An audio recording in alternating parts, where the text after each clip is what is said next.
Bonjour à toutes et à tous. Donc, aujourd'hui, nous allons voir la deuxième façon de calculer la puissance de la pompe, sans passer par l'énergie et la puissance crête. Donc, on va passer directement à la puissance de la pompe.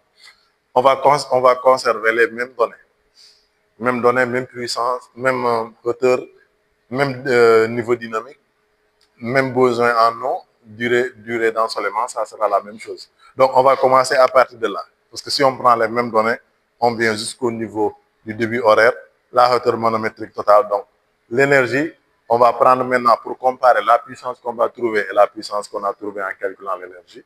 On va comparer aussi la puissance crête qu'on a trouvée en passant par l'énergie et l'autre puissance qu'on va trouver sans passer par l'énergie. Donc là, on va directement calculer la puissance de la pompe. La puissance de la pompe est égale à la constante hydraulique multipliée par le HMT multiplié par le débit horaire en mètres cubes par heure. En mètres cubes par heure. Là-bas, c'était pour calculer l'énergie, c'était en mètres cubes par jour. Mais là, dans ce cas, c'est en mètres cubes par heure, pas par jour, c'est en mètres cubes par heure. Divisé par maintenant le rendement de la pompe. Donc, en application numérique, nous avons 2,725 multiplié par la hauteur manométrique, c'est toujours 40. C'est ça qu'on a ici. Le HMT, c'est égal à 40. Multiplié par le débit horaire, on a 4 mètres cubes par jour, divisé par le rendement 0,5. Donc, la puissance de la pompe, c'est 872 watts. Donc, on a trouvé une puissance de 872 watts. Donc, si on compare les deux, 872 et 750, donc c'est presque la même chose. Maintenant, on va calculer le nombre de panneaux. Donc, au lieu de calculer maintenant la puissance crête, on va passer directement au nombre de panneaux. Donc, le nombre de panneaux, ce n'est rien d'autre que la puissance de la pompe.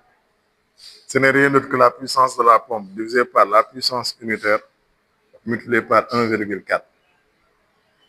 Les 1,4, c'est les coefficients qu'on va utiliser pour pouvoir amortir les pertes. Donc, ça fait le nombre de panneaux sera égal. Ici, on a choisi une puissance de 500 watts. Comme tous les composants qu'on a choisis, c'est les mêmes composants qu'on va choisir ici. Donc, on a une puissance de 500, ce qui donne 872 divisé par 500 multiplié par 1,4. 72 divisé par 500 multiplié par 1,4. Donc, nous allons trouver le nombre de panneaux est égal à 2,4. Donc, 2,4, nous allons choisir nombre de panneaux est égal à 2 panneaux.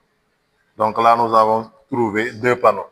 Donc, si on compare les deux, là, le nombre de panneaux, c'est égal à 2. Là, le nombre de panneaux, c'est égal à 2. Donc, pour tout le reste, ça sera la même chose. Le nombre de panneaux en série, ça sera 1. Le nombre de panneaux en parallèle, ça sera, le nombre de panneaux en parallèle, c'est 1. Le nombre de panneaux en série, ça sera 2. Donc, on passe directement par la puissance de la pompe. Si on calcule la puissance de la pompe,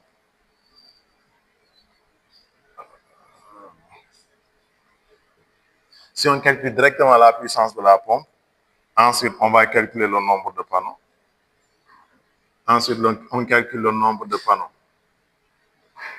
On calcule le nombre de panneaux à travers la configuration. On trouve le nombre de panneaux, après on fait la configuration. Après, on va faire la configuration. Donc, si vous voyez les deux méthodes, la méthode là est la plus rapide, la plus simple, la plus rapide. Là, on trouve directement la puissance de la pompe. À travers la puissance de la pompe, maintenant, on peut chercher la puissance crête qui doit alimenter cette pompe-là. Et là, on trouve les données qui sont plus précises. Là, on a 750, on avait arrondi à 750.